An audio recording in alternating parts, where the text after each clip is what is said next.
The Good Citizens Podcast. Hello, welcome again to the Good Citizens Podcast. First and foremost, thank you for joining us. Thank you for listening, watching. We appreciate all the support. You know it. Hand clap one time.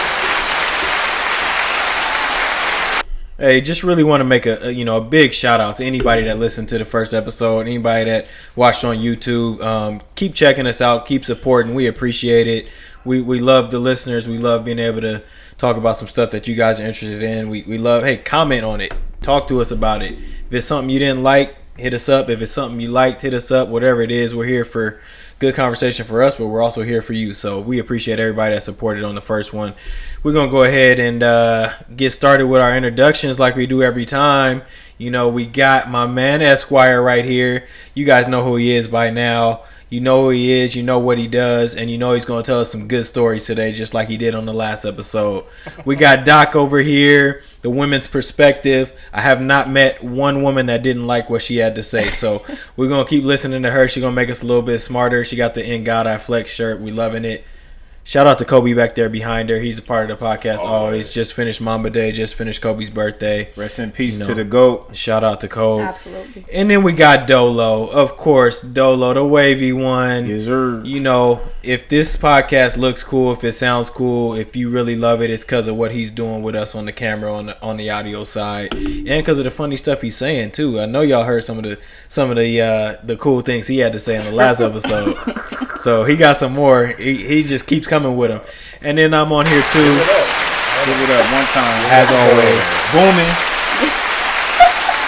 As always, he's closest to the button, so you're going to hear the applause when he's talking about himself. So, and then I'm here. I'm the coach. You know, coaching college basketball, coaching professional basketball, doing a little bit of it all, trying to change lives in the process, and just really trying to get some information and some education from these smart people that are around me. So, the 2016 World Champion Sparks. Hey, clap it up for that man. He still ain't bought the ring for us, but we know it exists. Trust me, we know. Hey, Sparks making another run today. Number 2 in the power rankings this year. So Sparks making a run. Go. Let's get it. Get championship number 3. But we're gonna dive into some stuff today. You know, I know last episode we talked a little bit about some music videos. I thought it would be only befitting to start this one talking about a new music video that you know, an artist that's been around forever, legendary Hall of Fame artist Jay-Z. Right? Absolutely. You know, nobody's gonna tell you that Jay-Z doesn't know what he's doing, isn't talented. God level. That's God MC. Absolutely. And one of the other things that he does besides rapping is he's an entrepreneur. Right. You know, he's trying to build his own wealth for his family. You know, something that they can pass down. And one of the things that we always talk about on here is building wealth for Black people, and he's doing it. He had a new video, a song called Entrepreneur that just came out. We just watched it together. We just watched the video, had some little live reactions there. But I thought it was a good thing to talk about because there's a little bit of backlash based on a couple of the quotes that were in there. You know, he's talking about being an entrepreneur. He's talking about supporting Black businesses. If you see the music video, it's kind of all about Black-owned businesses and how people were doing things the right way and trying to create wealth. And one of the lines he said was to the effect of, you should support FUBU instead of Gucci. So for every one Gucci that you're supporting, you should be supporting 2 FUBUs. Yep. And you know, he got a little bit of fire for that. Well, I think that and the line directed towards Black Twitter. I think Black Twitter took a little offense. When Jack get paid, do you? Exactly, precisely. Which is a valid question. I know people don't want to hear that. I'm all about Black Twitter. I love what Black Twitter can provide. It can provide a little uplifting when you need it. It can provide a little shade when you need it, a little comedy and humor. But I wasn't really understanding why they were so offended by the Black Twitter line, because it's a valid question if you look at it completely pragmatically, right? Like, do we have any ownership in Twitter? None. That's a money word. That's pragmatic. But I'm just saying, like, we don't have any ownership in Twitter. Like, where's the Black Twitter at? So I understand what he was saying from that perspective. Black Twitter shouldn't take it personally, because I don't think he was saying that Black Twitter itself is a bad thing, but he was thinking more from the entrepreneurial standpoint. So what was the line? What was the line that he said about Black Twitter, and what was he trying to say there? He said Black Twitter, what's that? Yeah. When Jack get paid, do you? Okay. Essentially saying Black Twitter is a myth. Like, there is no Black Twitter. There's no Black Twitter. Like, we don't. So where you at? The next entrepreneur for Black Twitter. We need to see you. That's all he's saying. I mean, he probably struck a nerve with some people, because I mean, if you're part of that cohort, and we all are. Jay's won too much for niggas. Like, if you really, I mean, people are very sensitive to any and everything Jay does. Like the whole NFL deal, people were quick to jump on it before even seeing, what he was going to do. What he was going to do with it. Like, what his ultimate plan was. Like, they critique his lines and his every single bar a different way than the average rapper. So I mean, like I said, they're looking for anything to be mad at him about. But in this case, there's nothing to be mad at. Like you said, what he was saying was completely accurate. Factual. Yeah, we don't own Black. Like we coined it Black Twitter and owning it as if it's ours, or we have equity in it and we don't. So but hey, Black Twitter is just another example that the Black culture moves the American culture overall. So if anything, we should look at that as inspiration and say. And that's the thing, right? Is like blackness moves the culture. Mm-hmm. Like, we set the tone for a lot of stuff, but when it comes to ownership, we don't own a lot of stuff. We don't own it. And it's a hard pill to swallow, a hard thing to sit with. But I think that's the power of what Jay is saying, is sit with that. And then when you watch the video and you see, I mean, I think there's also like when you get on, it's easy to get on Black Twitter or get on Twitter or any social media handle and have an opinion about something. It's harder to do the work, like to go take that risk, jump off that cliff, go after your dream. And it's like, at some point, while I find Black Twitter entertaining, the Shade Room on IG entertaining, toxic at times for sure. But, I mean, are we doing the work? Are we taking that leap? Right. That's what I took from it. And then the other line, about Gucci and Fubu. I mean, that's just fact. Okay. We need to support Black businesses. Right. I think the critique is that Jay for years has been touting, Tom Ford, all these white labels, Black Label, Polo, like, and then all of a sudden, is Birkin? Yeah, Hermes, like, that's Paris, France, whatever. Like, but I mean, to me, like, are people allowed to evolve at some point? Exactly. It's exactly that's where I'm never, if you tell me that you were one thing at this point and you became another thing at this point, and that thing that you became is better, that's a positive to me, right? Like, growth is always a positive to me. Now, some people got a lot of growing to do. Some people, you started so low that when you grow, you still a grimy dude. But like, to tell me that Jay-Z hasn't evolved as a person in 20 years, or we're going to get mad at him because he's evolved as a person and maybe he didn't support something then, but he's supporting something now. If you're telling me the right message now, there's not going to be backlash from me for what the message you're saying right now. Well, yeah, I mean, like you said, people evolve, people grow, and we're in different times now. Like, just period. There's a certain point where we all indulge in designer brands and things that we may think twice about indulging in now. I mean, it just is what it is. Don't let that block you from the message he's trying to get to you right now, which is the main thing. Like, support Black businesses. Absolutely, Let's yeah. create our own platforms. There's no reason like that we can't.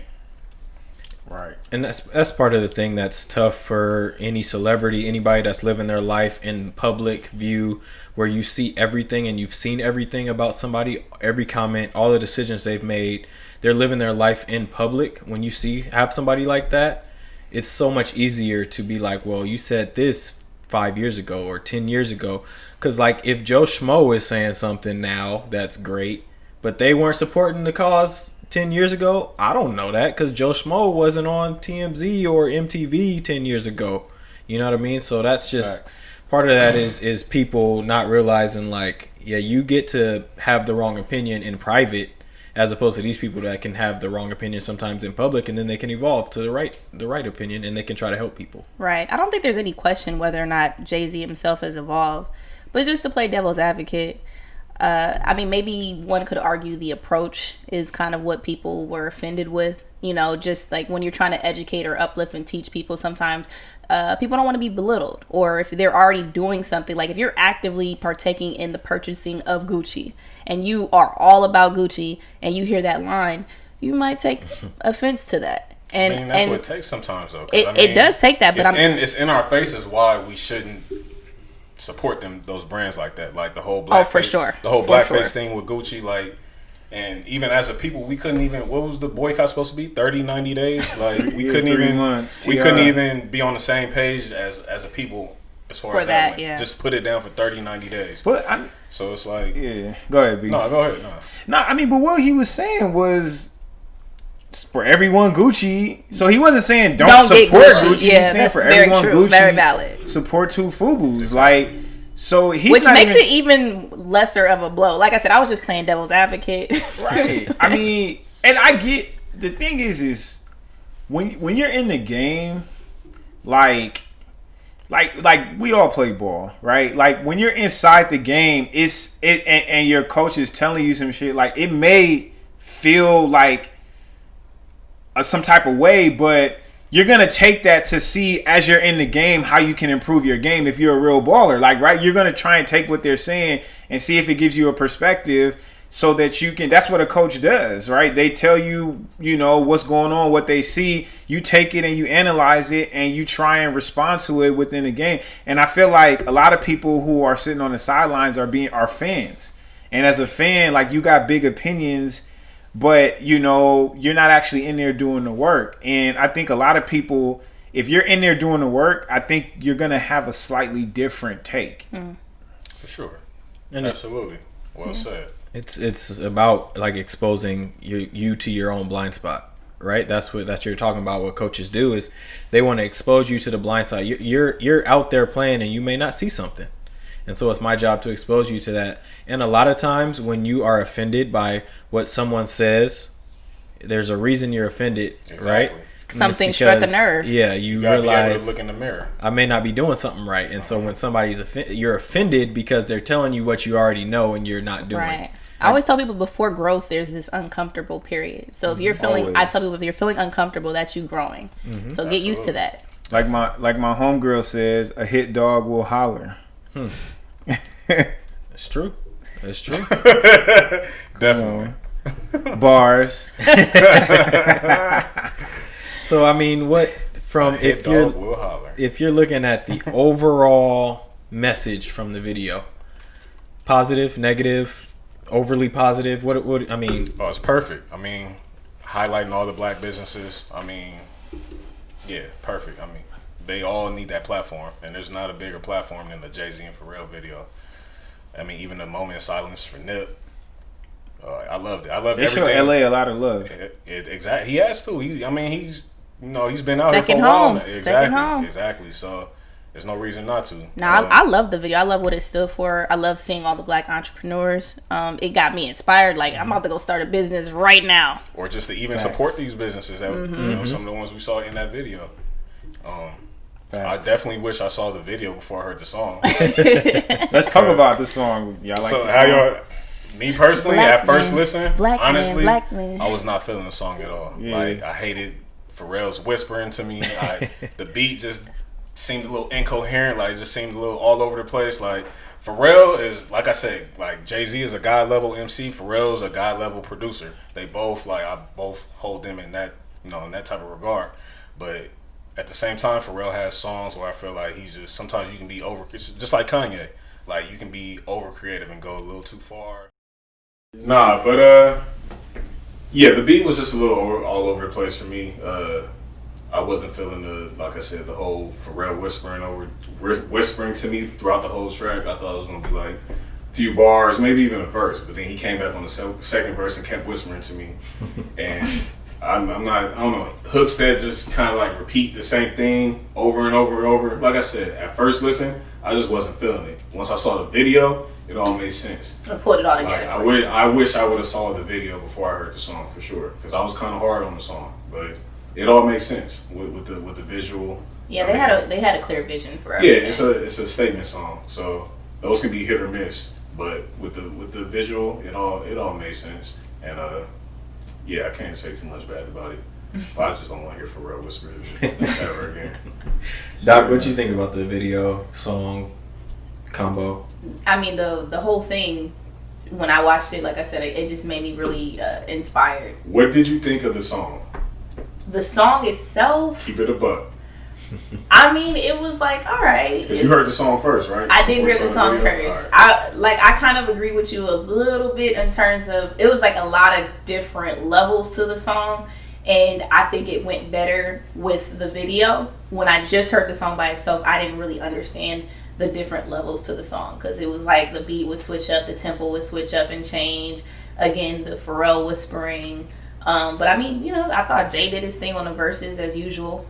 But yeah, once I saw the video, it took it all together. So I enjoyed it. I was tearing up. Esquire? I loved it. All of it. Every part. Song and video? Song and video. That's his guy. That is my guy. I love Jay. But I could be, I could be critical. But I did. I loved it. I thought it was, I enjoyed even the production, the beat, the trumpet build up at the end. Like, I enjoyed it. And then the video was just like icing on the cake for me. So I've only seen the video. I didn't listen to the song before. The only thing I can tell you the song says is black man, black man. Black 'Cause man. once you watch the video, man. I was watching the video, so it was an entertaining video and it was inspirational. So I have no clue what the song said, but the video that goes with it was great. Another God level MC from our childhood, a little bit before our childhood, dropped the album. I think That's Dolo how we has should have known we was gonna get some Jay. Dolo, what's your theory here? I mean, it's not even theory. I mean, you can research this. Anytime Nas drops something, Jay's going to drop some. Or the Carter Foundation of, Beyonce, Jay, Rumi, Sir, Blue. Somebody from the clan is going to drop something anytime Nas is dropping something. I mean, you feel like they do that to like detract from Nas's greatness? Jay is the ultimate petty. I feel like where there's smoke, there's fire. You can't ignore that it happens pretty consistently, for the past however many years. Right. I don't know. I'm not Examples. in Jay's head. Nas dropped the Ye project, and I believe Jay and Beyonce dropped their surprise album right around the same time. Last time, I think Beyonce dropped something on last time Nas dropped like a project or a video. Like I said, you can do your Googles. I don't have it like off the top of my head, but it's pretty consistent. All right. I mean, yeah. That's You the can Dolo research. theory. You can research it and like I said, you can come to your own conclusion. But there's definitely something there. It's not just coincidence. I guess that's the Black Republican Possibly. free market. Exactly. So the question is, how was Nas' album? Oh, I love it. Masterpiece. Oh, yeah. For sure. Definitely. Slap all the way through. I mean, produced by Hit Boy. That's West Coast right there. IE, Ashley, probably the best thing to ever come out of IE is Hit Boy. Most successful artist for sure. But yeah, I liked it from start to finish. My favorite song is probably the Anderson .Paak song, more West Coast. What a coincidence. But yeah, I loved it though. It was a perfect blend of new school and old school. It had a lot of potential to go completely left. Like, especially after the last Nas album, where Ye did the whole thing, and I think everybody had such high hopes, but it didn't come out the way we were all hoping for or expecting it to. I don't even think even the way Nas expected it to, because he didn't say a peep about that album once it dropped. Like, after it dropped, once he got it out, got out of the system, and he was ready to move on. Got Hit Boy on the jack instantly. Maybe that one was for the label. And got cooking. Could have been a Def Jam thing, because I know they all Def Jam, or at the time they were. I think this new Nas album is completely on his label, the Max Right. Appeal. That's imprint. it. Was probably him just But- trying to get out of his deal. Possibly. But or fulfill it still. Yeah, whatever the case. So I love the album. Yeah. Hit Boy did his thing. Just not overproducing it. Just letting Nas, fill in the blanks. Hit Boy just laid the canvas down, let Nas do his thing, and yeah. Yeah, I rock with the album. I feel like Nas still had his same like old school flow. You still know you're listening to Nas. That's what I like about rappers from that era. Is like you know who you're listening to every time. Not a diss to new school songs, but a lot of time I'm like, who is this? Because everybody's doing like kind of the same, the sing-songy, right. Melodic, and I like that too. Like one of my favorite songs on the album is the one with Lil Durk. So Till the War is one, and like the beat on that is like super hard to me. The flow, the way that Lil Durk is on that beat as well. Like I love that song. Like that's my favorite one. And I thought that, like you said earlier, Nas did a great job of just integrating the old school with the new school. So even just having like the few new dudes that he had on there, Lil Durk being one, Big Sean, like I'm a big fan of Big Sean, so having him on the album was like super dope to me. But I feel like he integrated the two worlds very well. So he made himself relevant in this current market, but he still stayed true to who he was. And so for that reason, I rock with the album. Yeah, he hit the sweet spot. Like that sweet spot between the old and the new was perfect on the album. I mean, you get Lil Durk, who I'm really a fan of. Like, you hear all these Lils and all these people like that just come out of nowhere. But Lil Durk on Chance's album, he got on Slide Around and he dropped his verse on that. I was like, yo, this dude is spitting Durk is solid. And he can hoop. I don't know if you've seen the clip. Yeah, he can hoop. I seen he got like correct form too, right. like on his J. But I really think like he hit a sweet spot to get Lil Durk at his best, Anderson .Paak at his best, and then also Foxy. Like So like what I want to say is, did that verse go as hard as people were trying to make it seem, or is our expectations of Foxy, are they so low that we'll accept anything relatively suitable? You know what I'm saying? Like, I listened to that verse and I was like, Like, I didn't feel like it was like, Foxy from when I was a kid that went super hard to me. Like, the Il Nana. Like, it didn't sound like that Foxy to me. It still sounded like this, I don't know. Yeah. I mean, I think that's fair. I think, but to get, like, an album where you get Foxy to remind you of the 90s a little bit. And having the firm is dope. I guess putting that back together is super more than dope. anything else, people were just excited to see them back together. Right. Excited just to hear from AZ, hear from Foxy. Exactly. You know what I mean? So, I mean, but it's subjective. Some people gonna like the verse, some people are not. Right. I mean, that's just music as a whole. But I mean, I feel like she did good.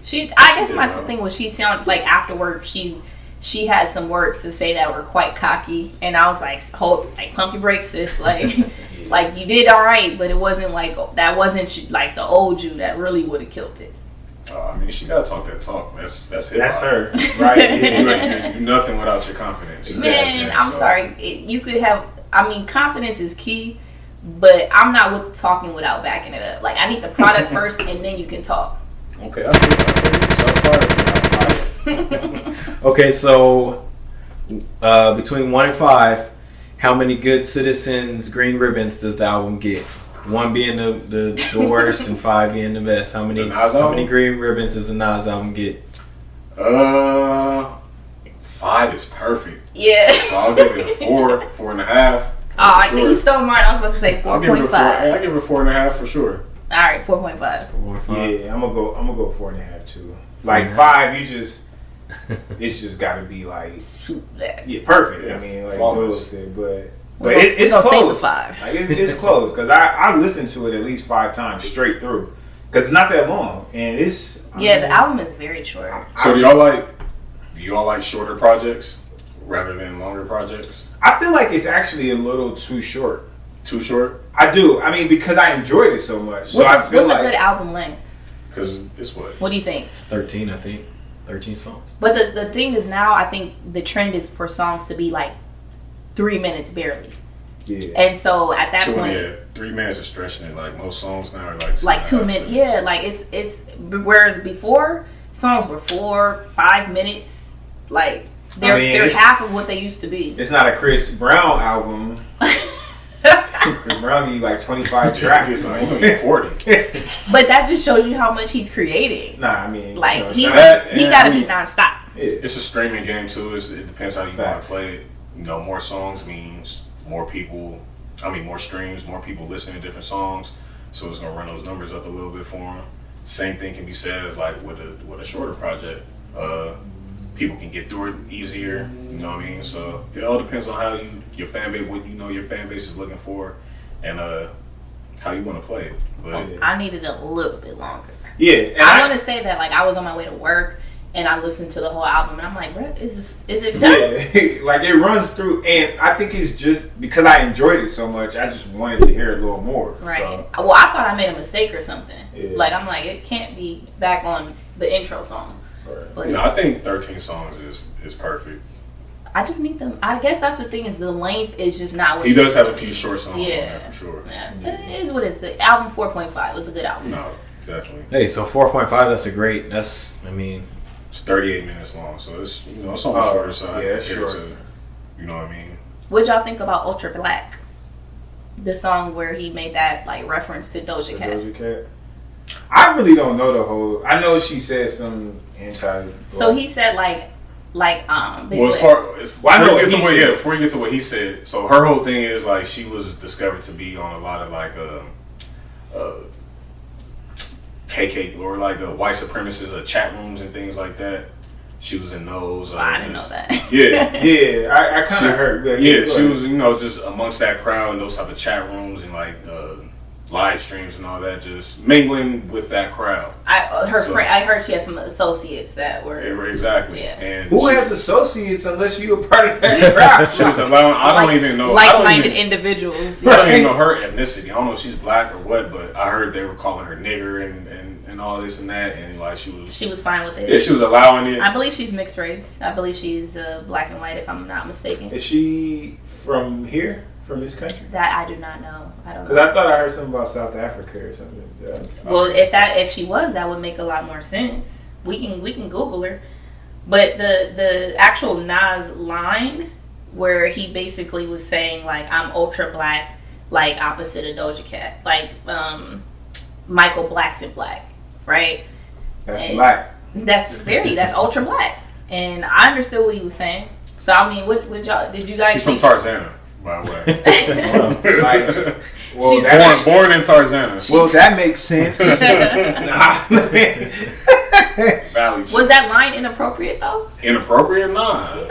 No. It was light. He didn't say nothing disrespectful. Super light. Like he said. But should we comment on another person's like? What do you think he meant by that? Like, should we be commenting on other people's blackness? If you in a chat with Confederates, you deserve to be critiqued. Open yourself up to it. I mean, but are there degrees of blackness or is there just black? Nah, I mean, you know what I'm saying? If you a black person that is overly critical of the culture or engaging in anti-black rhetoric or hanging out with anti-black people, you deserve to be called out on it. At the end of the day, you're black. Like you look in the mirror, you're black. You wake up, you're black. There's nothing you can change that. Nobody's gonna say you're not black, or I won't say you're not black, but I can still call you a clown for it. Right. So that's what I'm saying. Like, is she not ultra black? Even if she has clown behavior, No, or she definitely not ultra black. If, like you said, you allowing people to call you the N-word, and like you said, you just associating with that type of crowd. Like, yeah, that's definitely not ultra black. Yeah, I mean, I think we can. We all portray our blackness, to be said, like in a different way, right? Like, somebody can be an activist and that's the way they're portraying their blackness, or they're showing that they're proud to be black. Somebody can, climb the corporate ladder and become a successful black man, and that's part of them showing their blackness is like, look, as a black person, I can be successful. So to me, like, being black or being proud of your blackness, or the only time that I'm going to question your blackness is when you're doing things that show that you may not be proud to be black, or you don't want to be black, or the things that associate or come with being black you find negative or you allow other people to say negative things about. Facts. Coach. And so if that's fair. that's what we're talking about me commenting on your blackness, then yeah, I can comment on your blackness. But if you're living your life as a black person and you're proud and you just aren't as big an activist as me, or you don't, do this and that as much as me, I'm not gonna say, oh, you're not as black as me. Right. Oh, well said. That's facts. So that's what I'm saying. I don't know what Nas, necessarily meant. I know he made a statement in regards to it and was basically just saying he was using like two extremes, where like Michael Blackson is like, ultra black, and he used Doja Cat as the opposite, end of things. But I think that's left open to interpretation. And I think with the controversy surrounding her right now, that it was meant to be a little shady. If she's hanging with these people, if they're saying racial slurs to her and she's okay with that type of behavior, then you're not representing what I guess Nas would perceive as blackness. And that's what I interpreted by when he said that line, was that obviously like her behavior was demonstrating that she wasn't ultra black. No, definitely. But I just think when there was a little when everybody kind of, there's a little backlash from it, that he kind of backed off of his initial meaning and kind of was saying like, oh no, I was just using it as two extremes, where I'm not sure that that's exactly what he meant. He definitely had a purpose of using her as, that example. But did he record it before this controversy came out? That's my question. Cause probably not. Because this has been out. Yeah, that came out like months, maybe even close to a year ago. He definitely. Yeah, it was relevant. It was relevant. He knew what he was doing. He had that to reference to when he thought of her, but like he said, he chalked it up to just being a rapper. His lines, he's an artist. He's an artist. I just wanted people to be careful, because I know that oftentimes within the black culture we have a tendency to try to like give these like grades to blackness, and I just wanted to make sure that, because that could be how it was interpreted by some people, and I don't think that's a fair thing to do. Nah, but fuck that. If she did, if that's what he was referencing, then she earned that by her behavior. So, like Sim said, straight to the point. Yeah, like Sim said, there's levels to it. I got you, man. When you anti-black, bro, you deserve to be called. If you do stuff anti-black, like if you're a black person, you like country music or some other stuff, that's cool. Nobody care about that. Like, you deserve to. You're black regardless. But if you say something anti-black, then okay, you're not defending your blackness, or if you letting non-black people call you the N-word all day long, then yeah, you need to look in the mirror and But maybe that's her trying to be accepted in a crowd that's not for her. Maybe that's part of her journey. That's part of her growth. Maybe she's just not to that point yet where she can get that voice out and actually speak to what maybe she feels inside. So that's the only thing I look at with that. She's a young woman, so she has a lot of growing to do, and I know, what that is like. She's around a group that she considers peers, and maybe they're demonstrating certain behavior, and she is the only other. And I know sometimes when you are the only other, that sometimes your voice can be quieted, your voice can be muted, and you feel uncomfortable voicing those things that make you uncomfortable. Yeah, it's fair. I think that's a valid point. I think it is a valid point, and it goes back to what we were talking about. Is sometimes you got to be called out and feel uncomfortable and be embarrassed to really see that. Maybe she just got caught out to her blind spot. Yeah, exactly. I'm hoping so, because she deserves to be around people that value and respect her for the black woman that she is. Yeah, we don't cancel. I'm not like that. Well, we don't cancel. But do we cancel if you shoot somebody? If you are Tory Lanez. Yeah, so we don't want to be too quick to cancel people. We don't need to be canceling everybody all the time. But sometimes people got to be canceled. Like, if you do some cancelable shit, I don't think that's a word. But you do something that forces you to need to be canceled. I'm going to say Tory Lanez. That's what I'm talking about. I'm talking about Tory Lanez. Yeah. Tory Lanez shot Meg Thee Stallion. We were trying to figure out what happened in that whole scenario. Everybody was kind of waiting for Meg to come out and say, and she finally came out and said, "Hey, yeah, Tory Lanez shot me." So craziness. Let's go around the table. What do we think about this? Is that a cancelable offense? Nah, he has to go. Period. Like, if they not. Me personally, what I would like to see happen, I'd say pick his little ass up, drop him off on the south side of Houston, where she's from, and let him, you know what I'm saying, find his way back home to Canada. But obviously, that's not a realistic solution. That's not going to happen.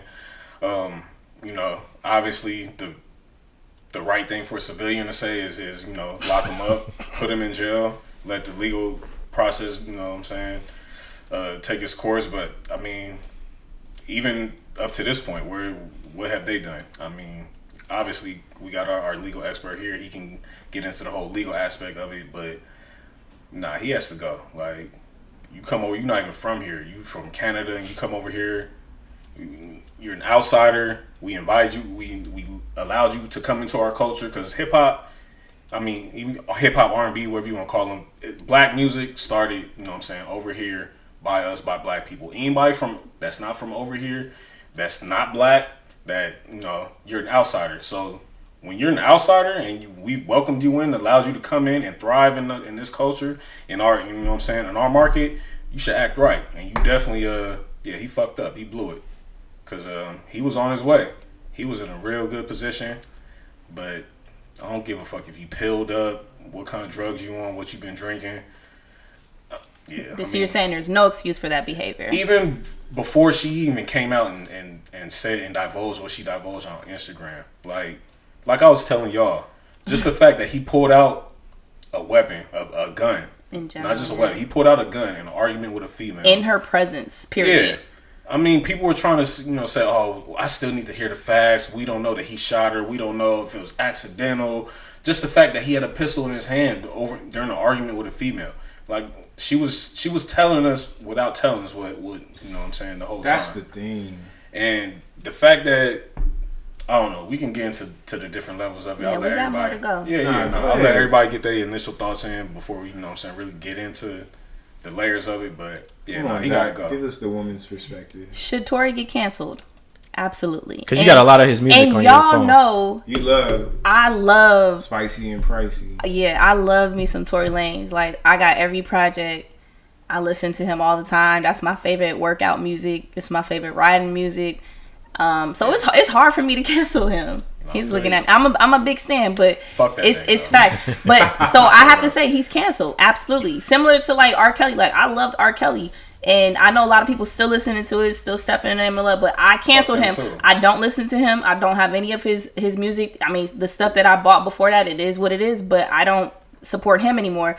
And unfortunately, the same thing with Tory. Like, and it pains me to say that. I was one of the main people saying, well, we got to see what really happened. Because I thought I was coming up with stories that he was defending her, trying to make it seem, you know, just justifying why he would pull out a gun in her presence. I was like, he had to be trying to protect her. And that's because, you know, I rock with y'all black men and I want to see the light, the positivity. I didn't want to look at it from a negative, you know, angle. But once Megan came out and said what really happened, like, I'm like, Lord, Tory really shot the stallion. And that's terrible. So he does deserve to be canceled. And like we said, we'll get into more regarding that. But what you think, Esquire? I totally get not rushing to judgment. You know, as a defense attorney, like I'm with that. I mean, a lot of stuff we don't know, you know, until the facts come out and whatnot. The problem that I have is Megan Thee Stallion came out and was clearly traumatized. Regardless of what happened, she was traumatized. And for people to laugh at her pain, to question her trauma, like, and for black men to do that, in addition to like Tory Lanez like liking statuses that undermine her story, and then now people even now after she named him, some black men are coming out saying stuff like, well, he's 5'2" and she's 6 feet. Yeah. So. And I'm like, bro, just corny. Like, I'm like, cornballs. Like, this is a black woman who clearly has shown us that she's in pain, has given no reason to not believe what she's saying. And I'm just disappointed, man. I'm disappointed in Tory. I'm disappointed in black men who are vouching for his foolishness. Like, for that. There's no explanation for what happened.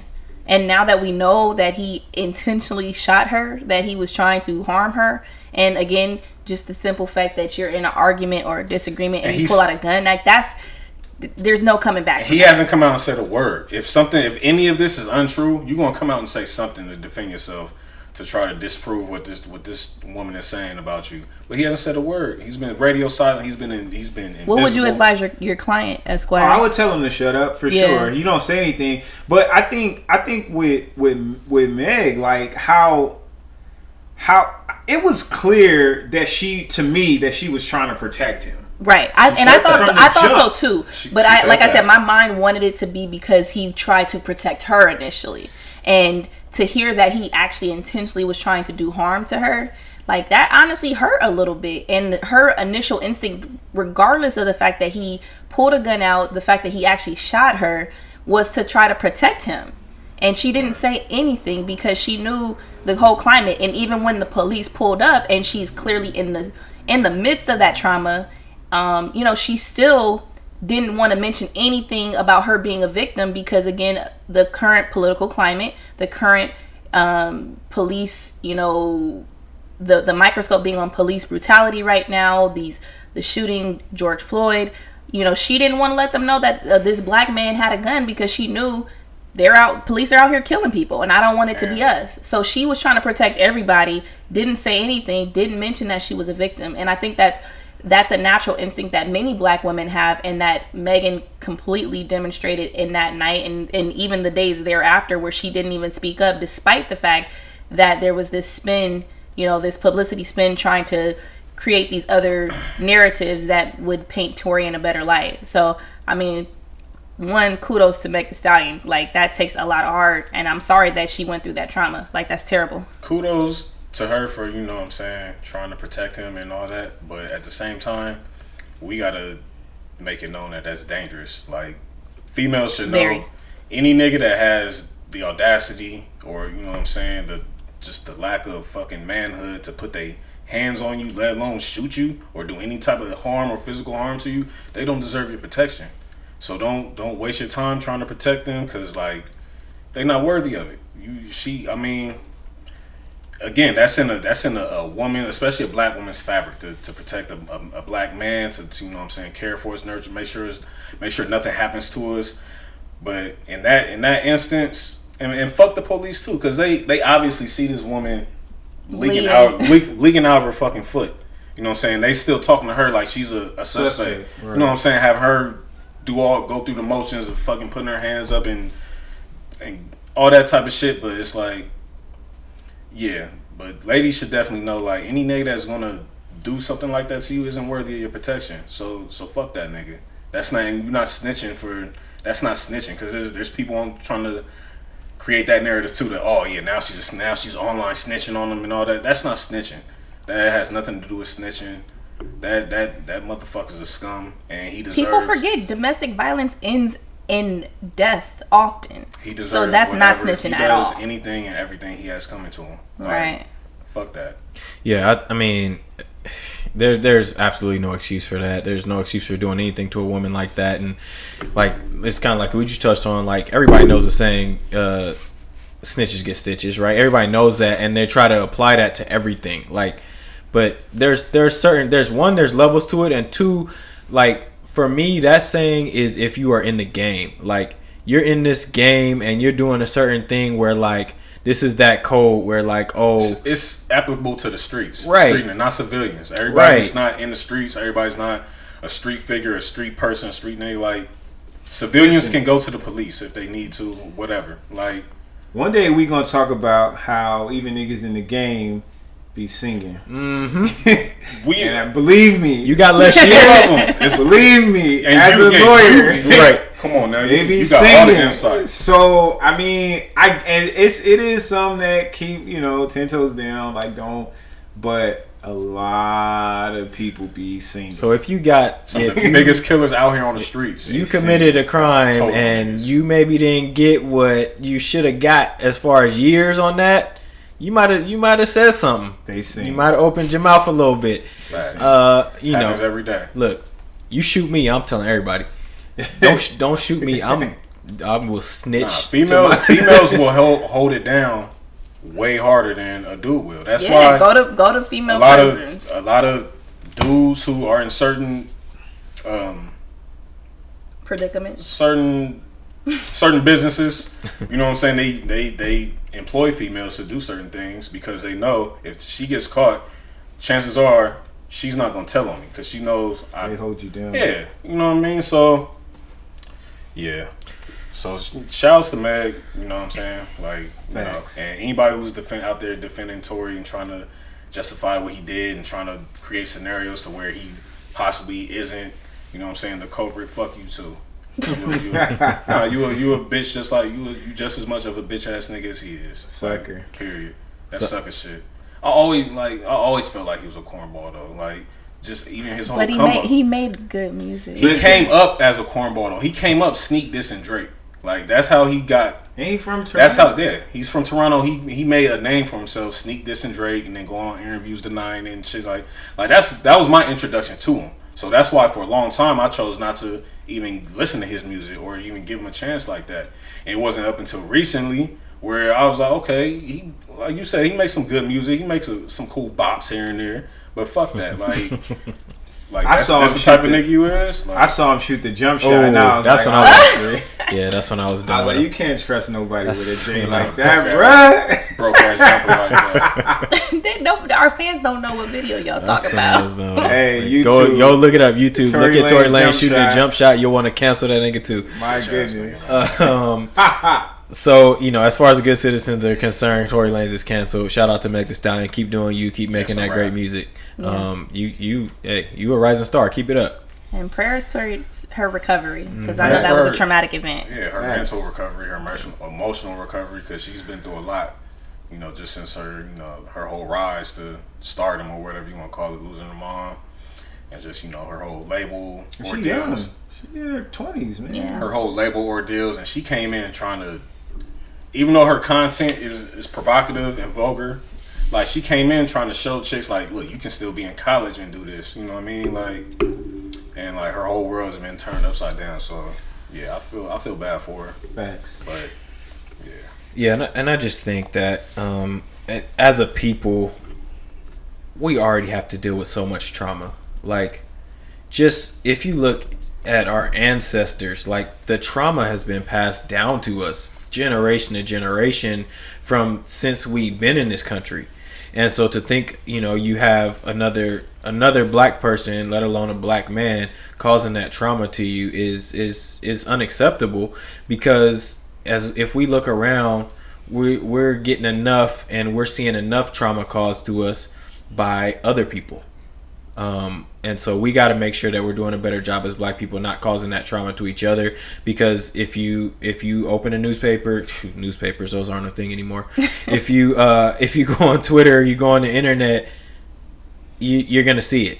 You know, in the last couple of days, we just saw it. Another police shooting. Just another person who, regardless of what comes out, regardless of what he's ever done in his life, regardless of what he was doing in that situation, Jacob Blake didn't deserve to get shot 7 times in the back at all.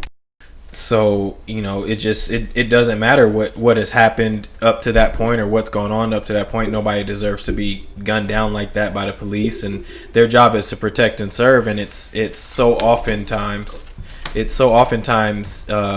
has been shown to not be that, especially as we have, you know, cameras recording and stuff now. We're starting to see it more, but it's always happened.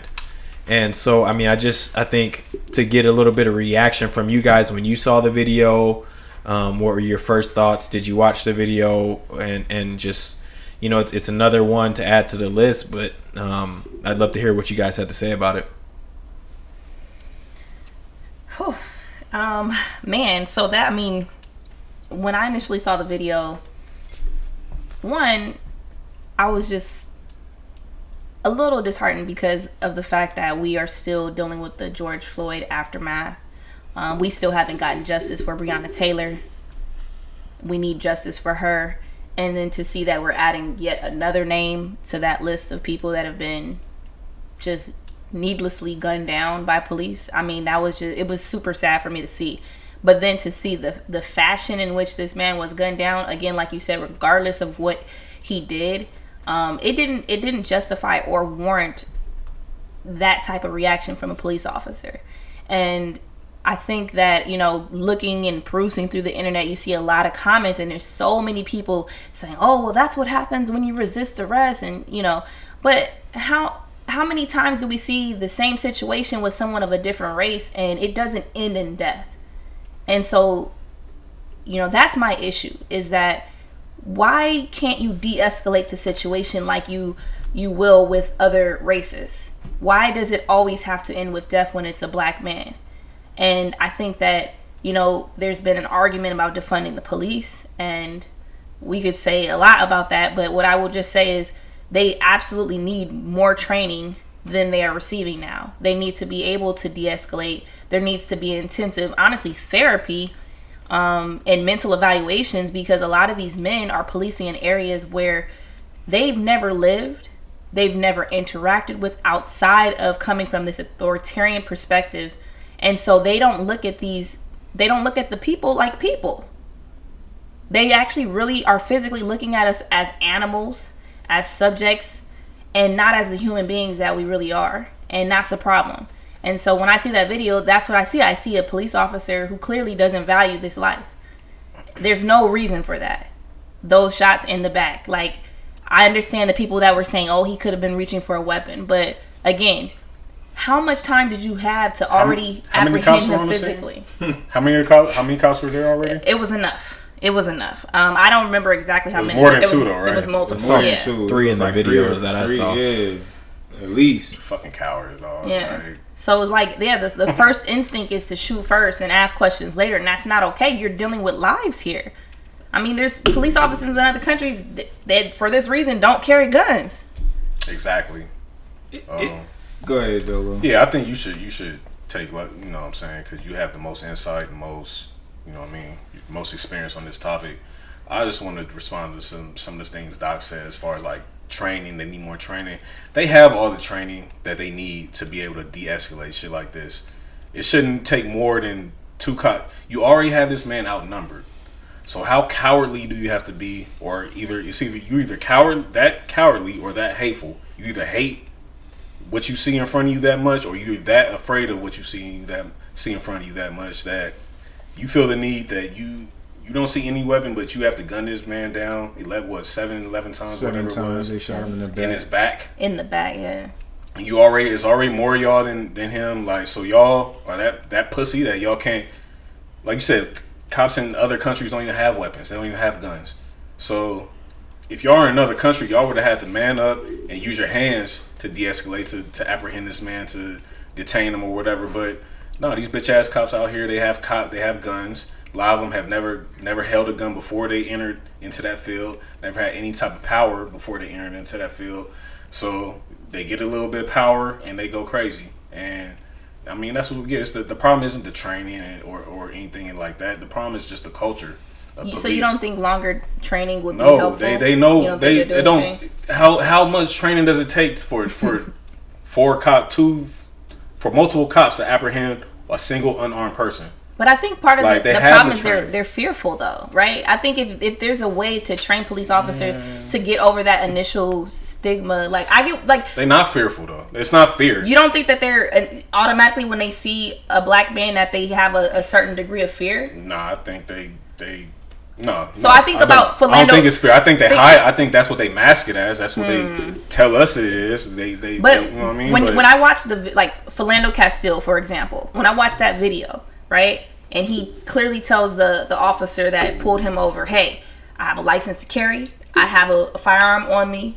You want my ID? It's in my back pocket. I'm going to reach for my my wallet where my ID is. He lets him know that clearly, and he still gets shot. Like, that was completely a fear reaction. And I think that a lot of times, like, they're just they just overreact. And I also think that in general, our culture is desensitized to violence because of the media, because of video games and things of that nature. I think that when you put that type of person, you give them a badge, you give them a gun, I think it leads to situations like this. I think they mask it as fear before you get into it. I don't think it's fear at all. I think they see us as an opportunity to earn stripes. Another body, another one of us in a body bag is another stripe on their badge, pretty much. And I think that's all. It's the culture. It's not. They know how to apprehend people without lethal force and whatnot. Because, like you said, No, they absolutely people of other do. colors get completely different treatment than we do. So yeah, I'll let you know. Yeah, no, I mean, I tend to think that if there is a fear element there, I think it's overridden by the culture of policing. Right. Like the idea that, you know, when you're a police officer, you're indoctrinated in this us versus them mentality, in this warrior mentality, in this take no prisoners, make it home mentality.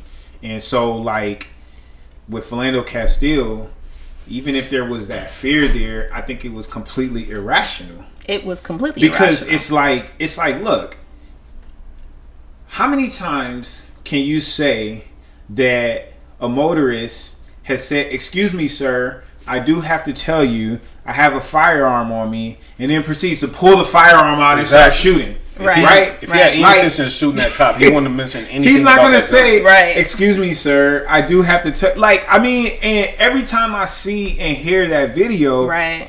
it just bothers me because it's like, if he was white, the officer would have legit just been like, "Oh, hey, okay, let me just make sure you know," like, but it's like the color of his skin just triggers something complete, because Philando was completely compliant, was respectful.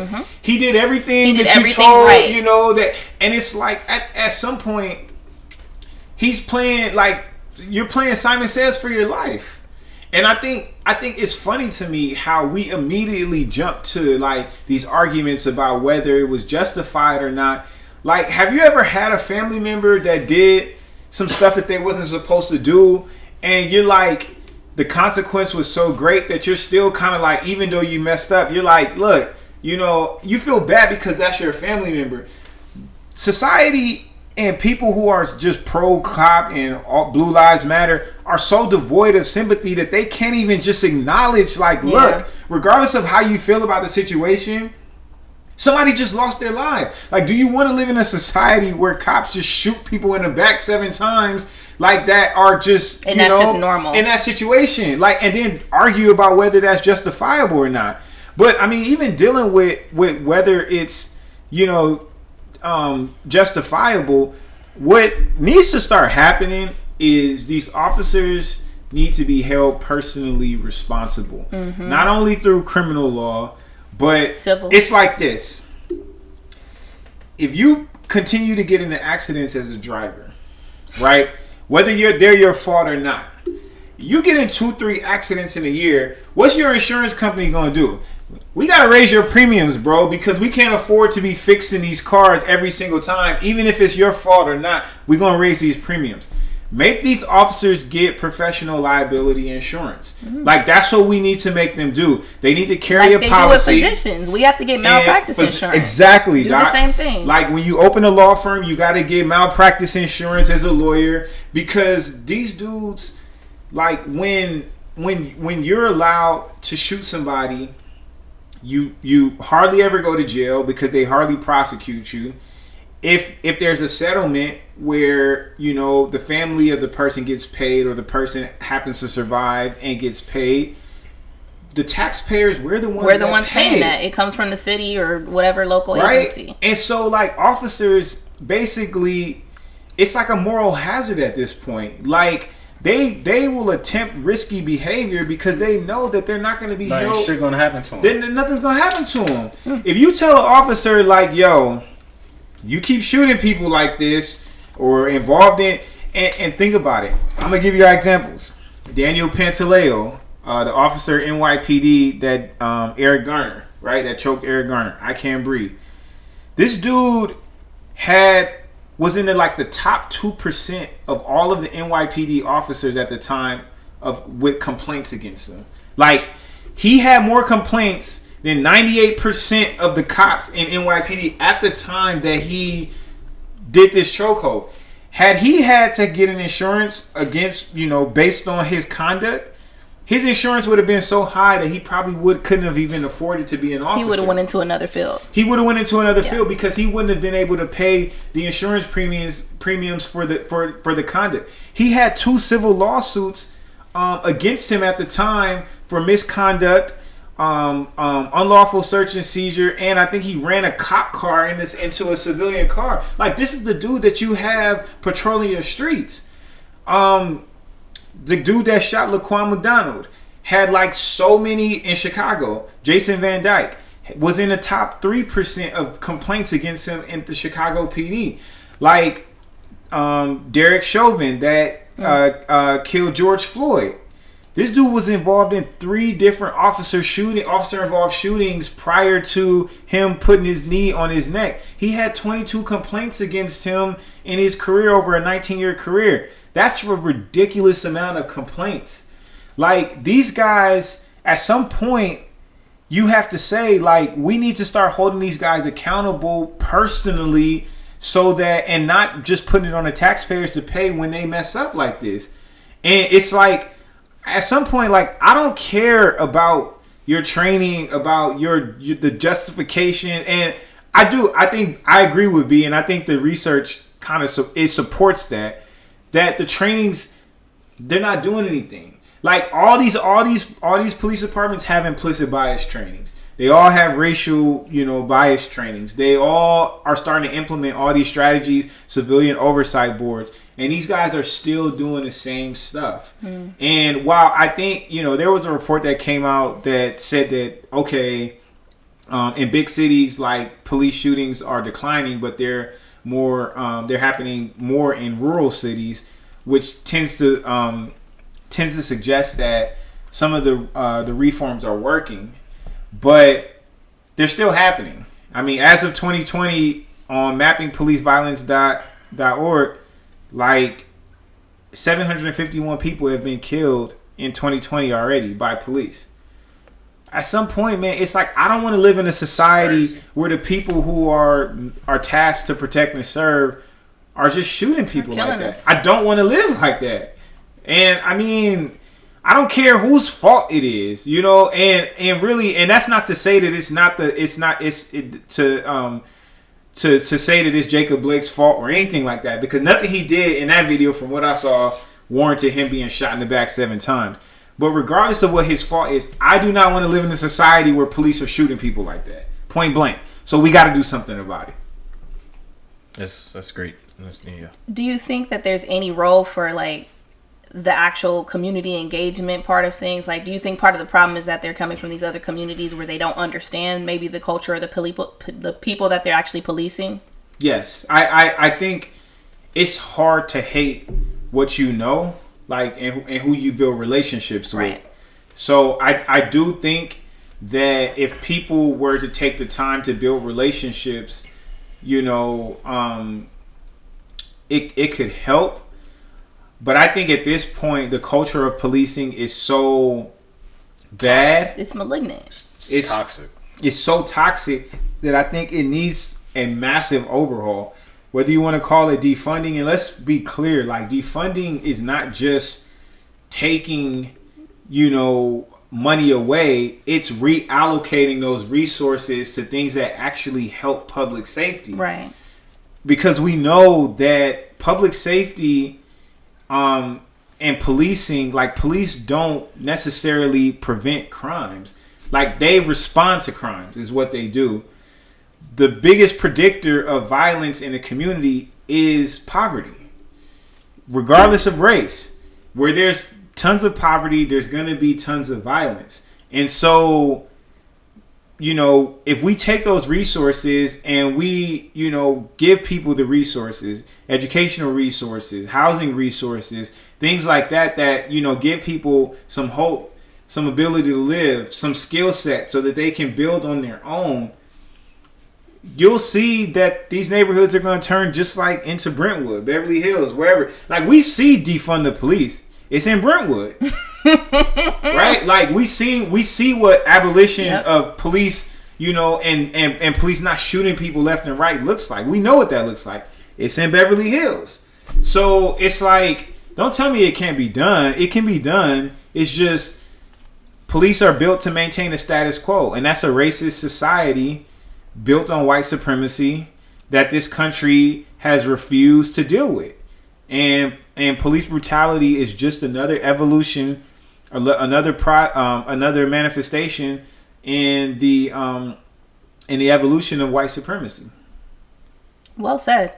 Very well said. Absolutely. And I think, the biggest thing for me, the biggest takeaway from what you said there is and I know B, you touched on it a little bit too, is the culture. The culture of policing, the culture of the police department is what really needs to change. And coming from a person whose entire family were police officers, I can speak to examples that they've given me of what that culture is, and just listening to them explain policing in general, and listening to other people explain policing and the justifications of not necessarily a shooting, but the justifications and how crimes are responded to.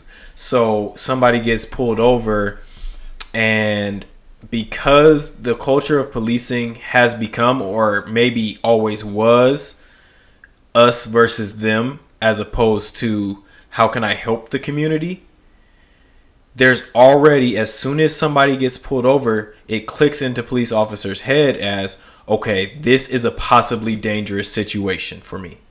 So I need to call backup, and I need to be on edge. And if that's the beginning of the culture of the first thing I think of whenever I encounter somebody is this may be dangerous. Yeah, that's a cowardly ass culture. Now, right. Your first instinct is, I need backup. Which I'm in danger. I need backup. Okay, there are people that want to do something to police officers. There are dangerous situations that police officers enter into every day, right?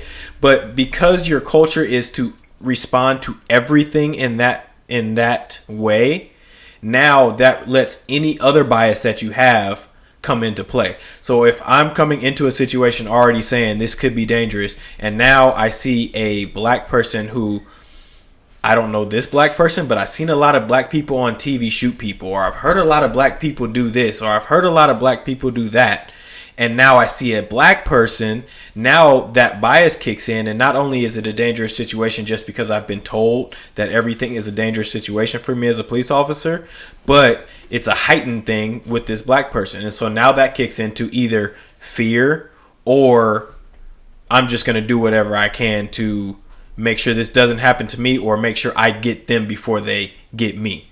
And so I think the culture of policing has long been just a terrible culture. And it starts with when you are becoming a police officer and you're starting to try to make it onto a patrol beat. You have to start by working in the prisons, right? That's where they start you off, working in the prisons, which is a whole nother argument of who you're going to see in the prisons more than not. And so you're already gonna say, okay, well, black people, I saw a bunch of black people in this prison, black people commit crime, right? So that's a whole nother thing. But you start off in the prison, and one of the reasons, you watch a lot of times, you watch people that you look up to, you watch your parents, and you want to be like them, right? So I saw my dad at a young age be a police officer, and so it clicks into my mind okay, I want to be a police officer, right? And one of the things my dad told me when he said when I told him I wanted to be a police officer, is he said, no, you don't be a police officer. You're too nice to be a police officer. He said there's certain things that you have to do as a police officer that you wouldn't want to do, and that you may not be okay with, but you just have to do them. And, one of the things he was referencing is he told me a story of when he was working in the prison, and somebody does something and you got to beat them up. The officers got to jump them to make sure that doesn't happen, and people don't see this, and whatever it is, right? And so just to think of the fact that they're ingraining in these police officers' head from the beginning, you may have to do some unethical stuff, or do some things that in your heart is not right, to get to being awarded this badge and being told you're now a police officer and can protect and serve the community. It speaks to the completely backwards and terrible culture that there is in the police department, and it has to change. And I think, Esquire, you said it very well, right? Doc and Dolo, you guys, it was you guys all spoke very eloquently on the subject, and I agree with what you guys said, and something's got to change. And it's elections, it's speaking out, it's a whole lot of things. But one thing we know for certain is things have got to change.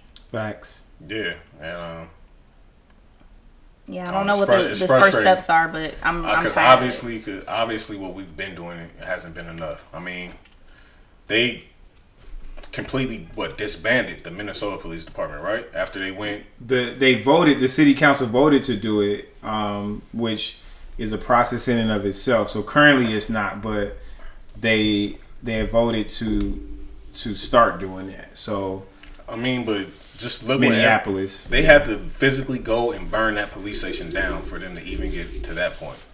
So I mean, I don't know. I'm not saying rioting and looting and fucking shit up is the solution to everything, but clearly that gets their attention more so than what we've been doing. I'm not telling anybody to stop their peaceful protests or, you know what I'm saying, that's, you know what I'm saying, just for nothing, in vain, because it serves its purpose, but I we think gotta get their attention one way or another. A lot of the protests lost their steam, though. You know what I mean? Did they lose their steam, or did the news I mean, a little bit. I don't see. Did the news just stop showing them? Well, yeah, the media probably a little bit too, but no, the protests that we were seeing initially after the George Floyd murder. For sure.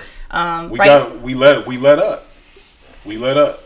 So I mean, this is another reminder that we can't take our foot off the gas. We have to continue on. Well, I mean, the thing is at some point, people are going to, the more we see this happen, like, the more you're going to start seeing people saying, look, I'm not taking this shit anymore.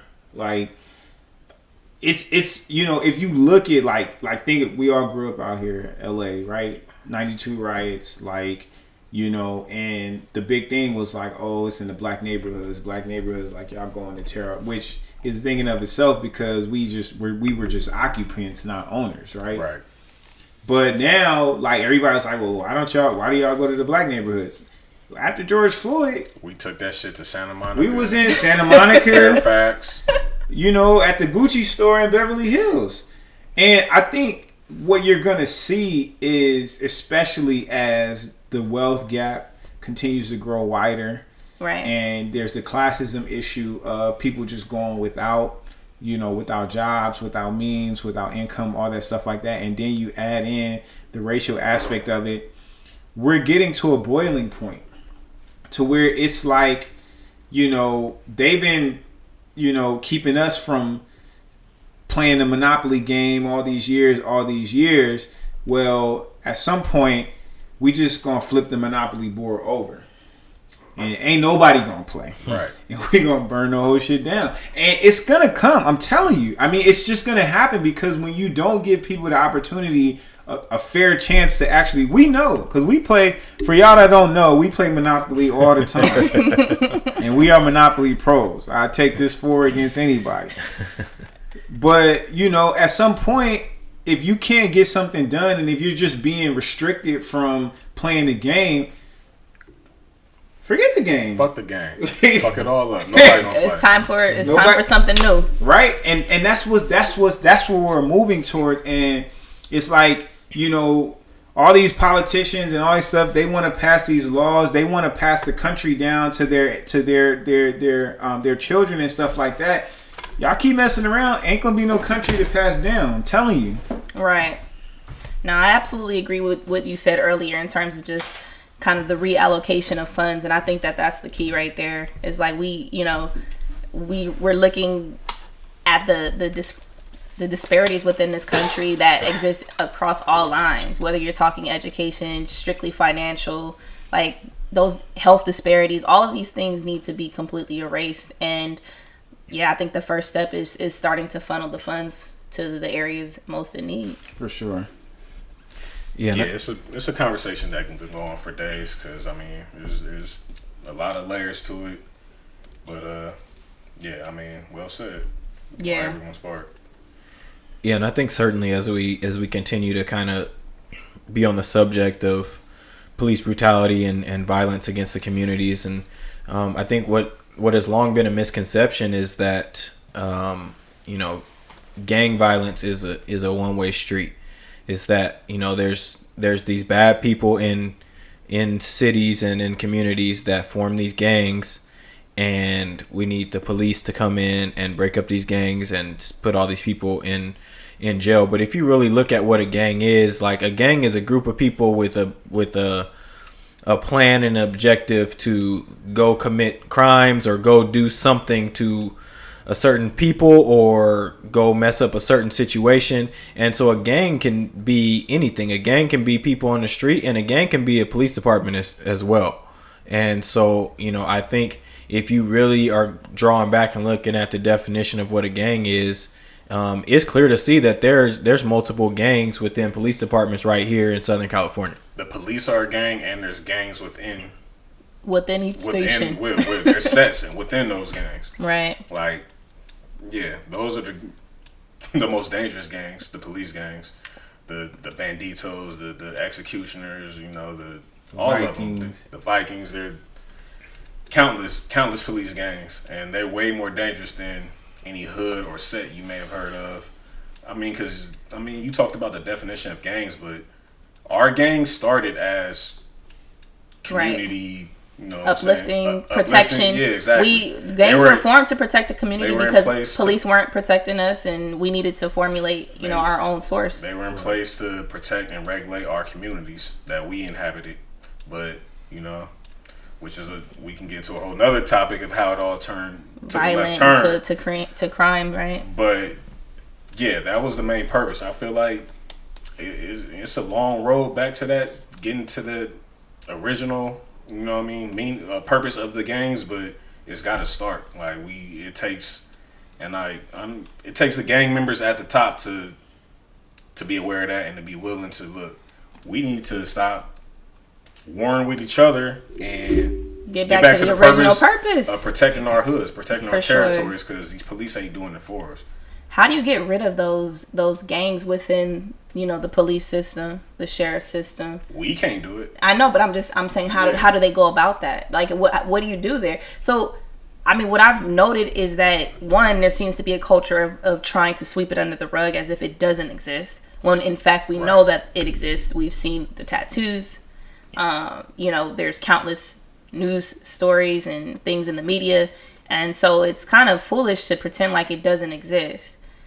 There's clearly this a gang culture within policing, and so now that we know there's actual gangs or whatever you want to call them, cliques, sects, whatever within those organizations, it's now, how do those organizations go about getting rid of those? Is that part of just completely dismantling that system? Is that part, how do you get rid of them? Right. I think exposure is the first step. If you come to a job, it's 4 or 5 of y'all in the same unit that got the same tattoo in the same spot. Everybody needs to know about that. People need to be able to say, hey, why all y'all got that same tattoo? Examine the cases, examine the cases that they're investigating. All of that stuff should be exposed, which I think goes to the bigger issue of how we protect police personnel records in California. In New York just passed a law where they about to expose all police records. So you got disciplinary issues in your background, you're going to be exposed. And we need to expose all of these people. But I think the biggest thing is we need to change the way we think about police, man.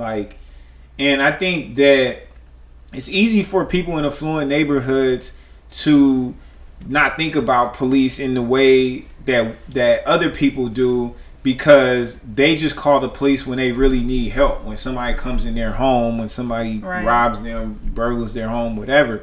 But I think we need to look at police for what they are, and that is that they are an organization that is meant to maintain the status quo of a racist society that treats brown, black people, poor people as less than. That's what the police do. They are not there to make society safer. That's not their function. They're not protecting and serving. They're not protecting and serving. And I think we need to reimagine what we think about how police operate. Like, I mean, it's like I tell clients and stuff. I mean, if a police officer is talking to you, he is not trying to be your friend. He's not trying to ask you about the game. He's not trying to talk to you about the Lakers. He doesn't care about where you're going, except for the fact that he wants to know more information so he can do his job, which is to get information to incriminate you and put you in custody. Like, that's what he's trained to do. And, you know, they say things like, oh, man, if you just cooperate with me, man, then, you know, you can go home. Or you just help me, I'll help you. And I don't understand for the life of me why at some point in the hood, like, we got to start telling people, like, training people, like, how you interact with the police. Which means don't say nothing to them. I don't know, man. Yeah, period. Nah. Facts. Because a lot of people learn that the hard way. Like you said, they let these policemen get them isolate them, get in an interrogation room, and disarm them, and then before they know it, they spilling all the beans. They incriminating this person, that person, themselves, all when they didn't have to. Like you said, the best way to deal with police is to not say shit to them. You don't have to say a word to them. Don't let them make you feel like you do. Yeah, I mean, it's frustrating. I'm just frustrated. It's a frustrating. It's very frustrating. I know I'm going. No, we can see you're passionate about this. Sim asked about the video. I still haven't watched the video. It's hard to watch. I still haven't watched the George Floyd video for that same purpose, because at this point, like, I actually haven't watched the actual part where he's. I've seen enough. We've seen it murdered. I can't watch that part. We've seen it for George Floyd. Oh, yeah. I did see the most recent one though. I mean, we've seen it enough times. We've been seeing it since Sean Bell. Like, it goes back to that. I mean, and it's just frustrating. It's frustrating. Like, how many times you need to see it to know what's up. But I don't need to watch the actual videos to grasp the situation. I think the hard part too is, like you were saying, like, we need to train, like, people in the hood, but, like, the tough part is, like, it seems like even when people do everything right, you know what I mean, this outcome still seems to be the same. And that's the part that I find honestly the most scary, is, like, thinking as someone with a father, you know, I have uncles, cousins, brothers, and eventually will hopefully have my own sons, you know, and to think that they're going to grow up in a culture where they're going to experience the same problems that their grandfather experienced, right? And his father experienced, right? In so many ways, it hasn't changed. And I know a lot of people love to say, you know, it's not like it once was. And yeah, there's a lot of things that have changed. But when you really think about, again, the policing culture, that's definitely a situation where I feel that our black men are at risk anytime there's a police encounter, and that's what needs to change. It's a crapshoot every time. Right. Like you say, you can do everything right. I've had enough instances with police, enough interactions with police to know. Right. It's a matter of what type of cop you got dealing with you. Facts. How they gonna deal with you? Their mind is made up before they even come up to your window. Right. And like, the people commenting, a lot of times the naysayers in terms of the video, they're trying to justify what happened to this man, are coming from situations where, one, they've never experienced any type of negative interaction with a police officer, again, because they're coming from a more affluent area. And I'm like, look, you know, I grew up in a pretty decent, you know, black suburb here in Los Angeles. And I feel that, I mean, I remember getting pulled over by the same cop every day while I was with my dad, because just for whatever reason, no justifiable reason, him being pulled out, just ridiculousness. And we were on our way to practice. He would have girls and multiple kids in the car. And it's like, come on. Like, and you experience the same thing. And that those interactions that I experienced as an 8-9-year-old little girl then now affect the way that I see police when I encounter them. And I mean, I as a woman, I honestly, my interactions are not usually the same as you guys. I'm not looked at as a threat immediately. And, you know, and that's in terms of, again, thinking about my black men in my life. It's just like, that's the scary part. It's like, you guys have a whole nother thing to think about, as opposed to, like you said, you was a little girl seeing that. Like, my little girl has already seen me snatched out of my car with her in the back seat. She seen me snatched out of my car, hemmed up, for no reason. For absolutely no reason. All to be released a few minutes later, and just because they can, because they feel like they can, and they want to show you that. So she already has feelings about the police. She already doesn't like them. She's fearful of them. Right. She gets uncomfortable when they come around. Like, yeah, fuck the police. Like, that's just what it boils down to me. That's why, I mean, yeah. Yeah, I think, Doc, to answer your question that you asked a little while ago about, like, how do we go about breaking up the gang? How do you, like, these gangs within the police department, how, like, what are the steps? Like, for me, I'm a simple guy. I'm a basketball coach, so I like to relate a lot of things to sports. But, you know, on one hand, the top of these police departments, they are the ones that are the heads of this good old boys network. So they're not going to change what's below them because that is part of what they like. You know, they like this camaraderie. They like this whole having this situation where we're going to stay like this. So they're, you know, so we got to get them out. Those are the coaches. You got to get the bad coaches out. You know, your team ain't never going to change until you get the bad coaches out. And that's what they are. And then on the other hand, you know, once you do that and you get some good people in there leading, you change from the top. Now it becomes this idea of, I think a lot of people think if we have experienced cops, so they're going to do a better job.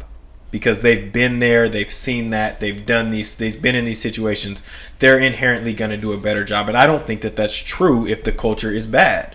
Right. So it's like having a team full of juniors that are knuckleheads, but they have experience on the court. And they've been proven to score some points, even though from time to time we got to suspend them for doing stupid stuff. Right?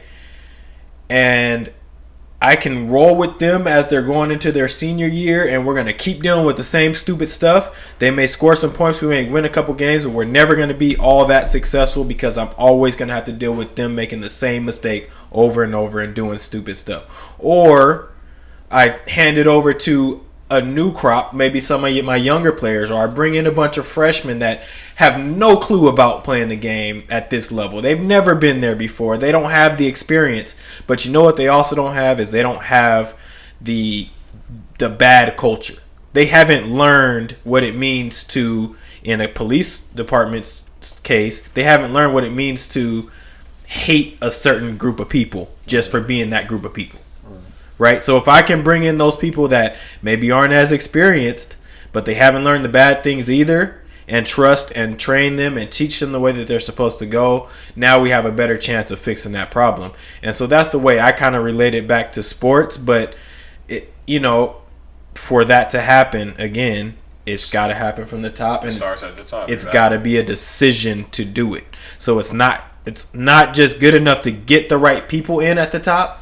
We got to get the right people in at the top, and they got to have the courage to say enough is enough. So it has to start at City Hall. We're getting everybody out. It goes back to what Esquire said. They have to be fearful of consequences. Right. There's none, and that was a great point. They know they can get away with this shit, or at the very very worst, get 8 months in jail and be out. Paid leave. Exactly. Paid vacation. So, right. Yeah.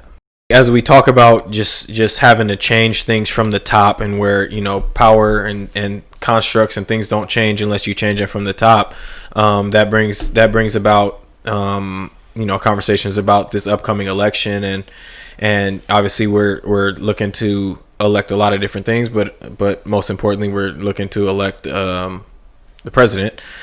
So Ice Cube had some interesting things to say about the election, about parties in general, the Republican Party, the Democratic Party. So I thought it'd be cool to get some of you guys' insights on that. Just do we think what he said carries any weight? Do we agree with what he said? Do we disagree with what he said? I didn't have a problem with what he said. I felt like essentially what he was saying was, give us a reason to vote for you. Yeah, and explain, from your point of view what he said, or what you heard him say. He pretty much said the gist of it was, what's in it for us? Why should we vote for you? We should make you earn our vote. The Democratic Party. The Democratic Party, right? Because his whole point was like, we in pivotal times right now, and you should have a plan for us. Yeah, what's in it for the black community? That's exactly what you should have a plan for the black community specifically, because I mean, for years we've given our vote away to the Democratic Party. Like, I've just growing up, I always felt like because I'm black, I'm supposed to vote Democrat. You know what I mean? So we've essentially been tied to them for so long, but what have they really done for us over time? So I mean, I don't feel like him asking what's the plan for us is an unreasonable question, or is asking too much to have a plan, or at least to have a plan to present to us. You know what I mean? I don't have an issue with that. I just had an issue with the timing of it, in terms of, you know, it's pivotal point right before the election. You have already a lot of people with a lot of negative things to say in terms of Biden's choice for his running mate, in terms of Kamala Harris. So I just didn't think it was, like, there was no, to me, it wasn't really a positive message at the time. I understand what he's saying. It's a valid statement, but it's valid for all political parties, right? Like, do the Republicans have a plan for black people or the black community? They don't either. So at this point, we have Trump in office. We have the Democrat, you know, candidate, Joe Biden, and so I'm just like, you know, at that point you have to make a decision. And so for Ice Cube to come out with his type of platform and say that, I just felt like he's kind of detracting from what our ultimate purpose should be, which is pretty much like a change in leadership of this country. I mean, these are election times though, so that's why it came up now, because we're in election times. Like, he's referring to the presidential election, and, you know, just talking about why the Democratic Party deserves our vote in this presidential election. And I think we should always ask that question. We should always, but he was being asked about this presidential election, the presidential candidates. So I mean, I don't think it's ever a bad time to ask the Democratic Party, any party, whatever for that matter, what's your plan for black people? Because I mean, I just think it's contributing to the narrative. Republicans as well need to have a plan for us, but I think he was specifically referring to Democrats for the reason I said. Like, most black people feel like they're supposed to be Democrat because they're black.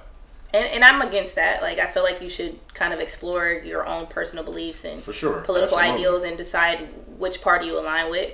But again, I just feel that it's just detracting from the whole situation. Like, it's going to contribute to the mindset of those that have been a little contrary to this whole election, and that side of, you know, the Democratic side, those that have had issues with Biden and Harris. Like, I just think that what he said, they're going to use as more ammo. And ultimately, I don't know that that's better for us. I mean, people are going to feel how they want to feel for the most part. I don't think his comments are going to sway anybody one way or another. I think his comments were directed towards the actual people in place that are there to you know, make the changes that we're looking for. But he's like, I mean, Ice Cube is now, like, he's pretty up there, right? He's a mogul. Like, I feel like, does that have to do anything though? So to me, he has more of a direct line. Like, if you really want to instill change, I feel like he could ask Democrats. He could actually do something more productive to me than just making that blanket statement. Because again, when you're talking about a lot of our black voters, they're gonna be looking up to a person like Ice Cube, and that statement can just be taken blanketly. Like, I mean, he's a celebrity. What's in it for us? He's a celebrity. He has money. He may have access to talk to, but as far as him actually getting into the White House or any kind of, you know, political office and talk to these politicians and get something done, I don't think he has that type of juice. Like, I think he was talking to the people, but that's what I'm saying. Is he directing it towards the Democrats, or is he directing it towards black voters? I think he was directing it towards Democrats on behalf of black voters. I mean, I guess my question to Cube is just like, what are you trying to accomplish with that statement? And precisely. I mean, if you're like, you're trying to get people's thoughts going, make a thought-provoking statement, which I think black people, we need to really start asking Democrats, Republicans, whatever, is, you know, what is your agenda for us? But I also think in this particular election, like, we're dealing with a dude that's just gotta go. And I hate to be that guy that's just like, I want to take away Donald Trump, just anything is better. You know, but I do think that Biden, Kamala have been more centrist, central-leaning candidates for a lot of their career. But I do think that there is a political will that is pushing people left. And I think they're a little more willing to go left than Trump is, right? Like, I mean, if you read Biden's plan, you know, his synopsis on what he's going to do for Black America, what he talks about is some of the things that I'm the most interested in. Decreasing the wealth gap between blacks and whites. Access to capital for Black people. And, I mean, he does couch it. They couch it in terms of, like, access to for everybody and not specifically, but it's in his Black plan. And I think that more than anything, what Black people need is access to capital, financial literacy, the ability to own their own businesses and to buy their own homes, you know, to build wealth in that way. And when I see that plan from Biden, I see someone who could for sure be bullshitting, but it's in writing. So when he gets in, it's on us to say, look, this is what you said. Where's our access to capital? Where's our access to financial assistance so that we can get, you know, home ownership? Like, where are these policies that you said that you would implement? And I think that Biden, we're more likely to get that accomplished with Biden than we are with Trump. And I think that Q, because of the influence that he has, is planting that seed that this election is not, you know, it's inconsequential. Like, if the Democrats are not specifically stating a plan for Black people, it doesn't matter if Biden or Trump, it matters.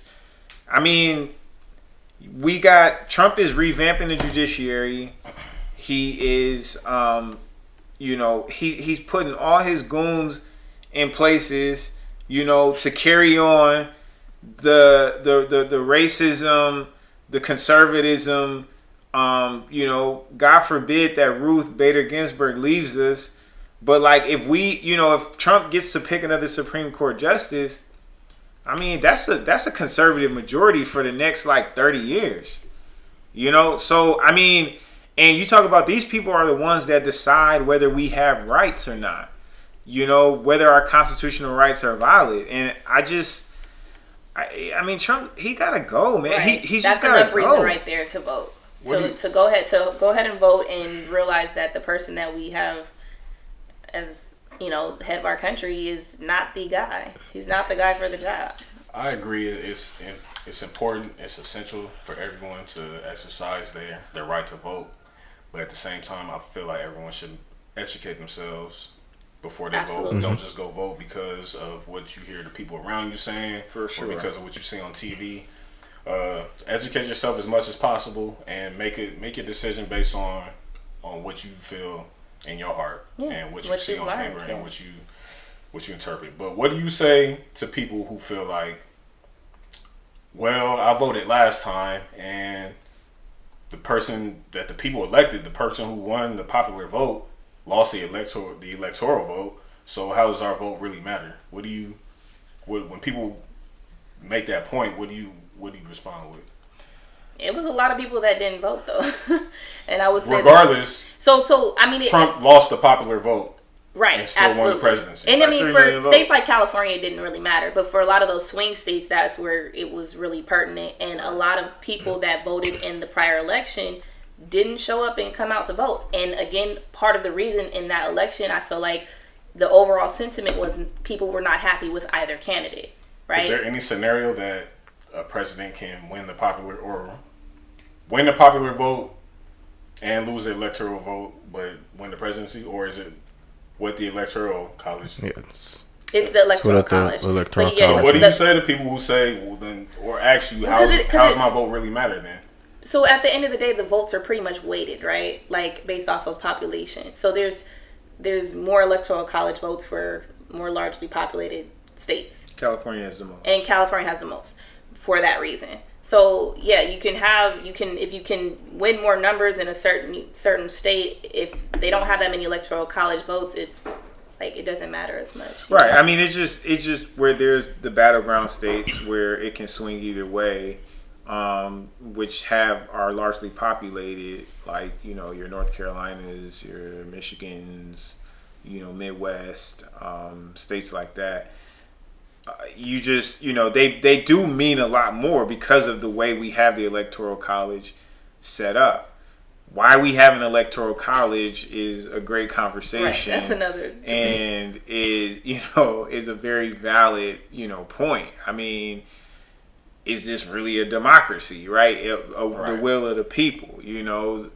And I think that's a very fair point. And that's why we call it a republic, you know, as opposed to a straight democracy. You know, but I mean, that conversation can go for hours.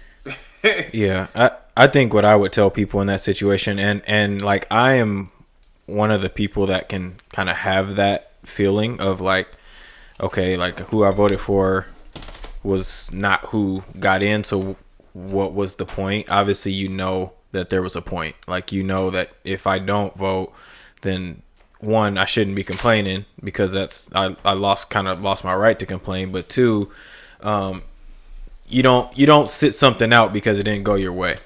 And I think that a big part of what I would tell them is, one, if just because what you wanted or what you felt was right didn't happen doesn't mean you sit out the next one and give up. You got to keep fighting for it. And two, we keep banging into people's head, vote, vote, vote, vote, vote.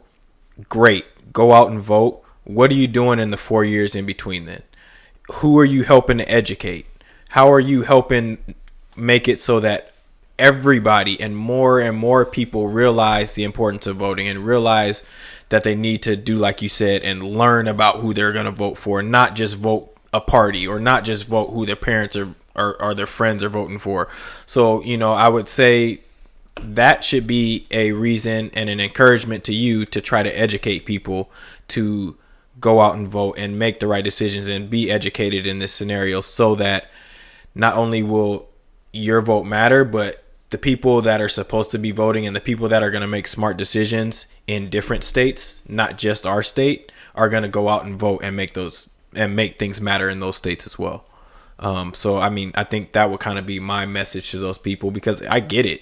Like, I get it, but you can't give up. Like, I can promise you that your vote won't count if you don't vote. That's facts. Absolutely. And even more, like, if you're black in this country, like, even just like having the right to vote, like, we have that right. Like, go exercise that. Like, our ancestors fought for that right, and I feel like it's disrespectful not to exercise that right if you can vote. You know, there's many people out here who can't vote. Mm-hmm. Vote. You have the right. Like, it's a privilege. Yeah, and to kind of circle back to Ice Cube's comments, I think the way I like to interpret it, or the way I take it, is he's telling people, that right that we've earned, that black people have earned to vote, like, don't just give it up. Don't just throw it out there, like, because of party, because of whatever, like.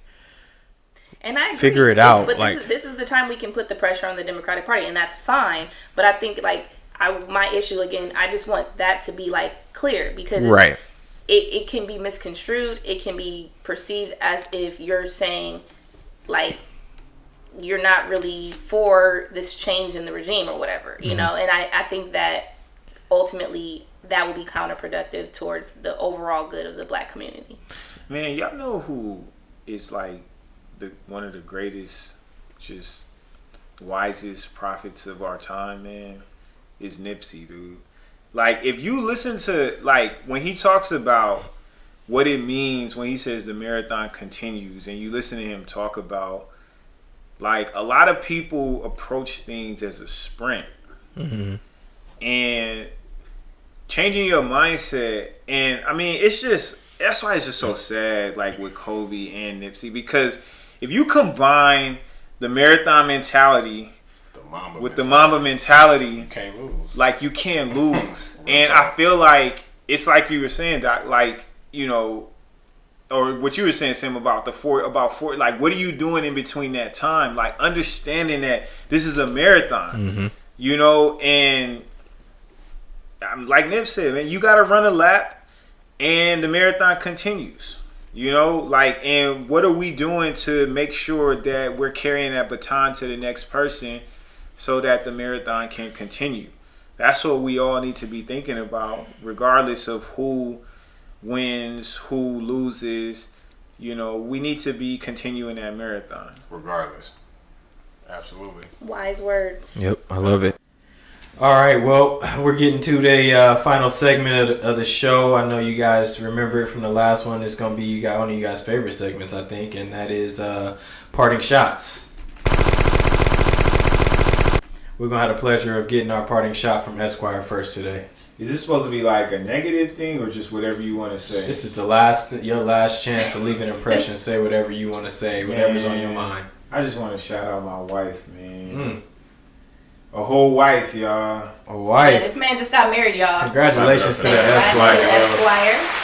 Taking that leap of faith. Hey, if you didn't... Beautiful couple. If you didn't hear what Esquire had to say on the last podcast about the things he did right to get to this point, I'm telling you, you need to go back and listen to it, because he was dropping knowledge on that. So definitely congratulations to you, Esquire. For sure. Congrats, appreciate that, y'all. My hero. Well, I guess it's on me. The gunshots, you know, you said for the parting shots. I'm not really coming on that level, but I just want to say, like, there's a lot going on in the world. And just to kind of focus on positivity, there's a craziness with this election, the craziness with the continued police shootings, and just remember, we're gonna talk about Nip again, but it is a marathon, so remember that we're gonna continue this race. Fuck the police. Hey, short and sweet. Jordan Shrug. I love TV, and I was watching TV the other day, streaming something. It was a show, it still comes on now, but this episode, or this season that I was watching, was from 2017 or 2018. And the entire season circled around the police shooting a young black man in the back 7 times and killing him. And I started watching this show before any of this happened, before this most recent case happened. And, a lot of times they talk about how art imitates life. And in this scenario, it's like life imitating art. And it struck me as we talked about this, how the fact that an entire season of a show could be based around that shows how much it's happened before and how much of a big case it was then in 2018. And now we're here in 2020 and the exact same thing just happened. And how that imitation of life and art and that meshing of life and art is such a trip. And I don't want 2022. I don't want 2021. I don't want 2030, 40, 50 to be us imitating the same thing over and over through art, through life, through whatever. So let's be better. Facts. Well said. Well said, Coach. And, that's another episode of the Good Citizens Podcast. We appreciate you. We love y'all. Thank you so much for listening. Thank you so much for watching. As always, we appreciate the support. Go check out the Instagram, The Good Citizens Podcast on Instagram, The Good Citizens Podcast YouTube channel. Check us out on Spotify, Apple Music, anywhere you get your podcast, you can check us out. We love y'all. We'll be here for you again next week, and y'all be good.